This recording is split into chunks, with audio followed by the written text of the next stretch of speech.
انا واحد ما بحبش اصحى بدري. تمام، يعني دي كل الناس اللي تعرفني عارفاها عني ان انا بروح الشغل متاخر. يعني شغلي مية مية، معليوش كومنت، كل حاجه تمام التمام، ولكن اجي في حته الشغل و... واروح متاخر. فانا تعبت. تمام، ان انا ما بحبش الصراحه اكون رايح الشغل وبتاع ورايح متقدر وحاسس ان انا متاخر وعامل يعني عامل غلطه وبتاع ان انا رايح متاخر، وفي نفس الوقت الناس متضايقه ان انا رايح متاخر. فانا لقيت الحل.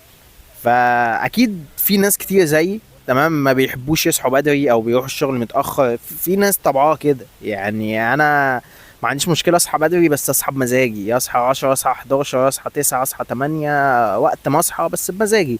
ما بقاش صاحي متقدر وعايز يلا اروح الشغل بدري وبتاع وكده. فالحل في شغلي ريموتلي يا جماعه. والله انا دلوقتي شغال ريموتلي. تمام، شغلي بيبدا الساعه 4 العصر بيخلص الساعه 12 بالليل. شغال من اللابتوب، شغال في البيت، شغال في الكافيه، شغال وانا على البحر، ايا كان. يعني الموضوع مريح. تمام. فانا بنصحكم بالشغل ريموتلي. لو اي حد زيي ما بيحبش يصحى بدري او بيروح شغله متاخر، فدور على شغل ريموتلي. دور على شغل ريموتلي وحياتك هتبقى احسن كتير بصراحه.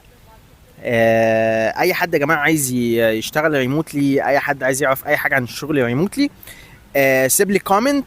تمام، وانا هحاول اساعدكم. والناس اللي ما تعرفش موضوع الريموتلي، هو شغل زي اي شغل بتشتغله فول تايم عادي. بس الفرق انت بتشتغل عن بعد مش اكتر، وانت على اللابتوب بتاعك، مش مضطر تروح الشركه يعني فيزيكلي عشان خاطر تشتغل يعني.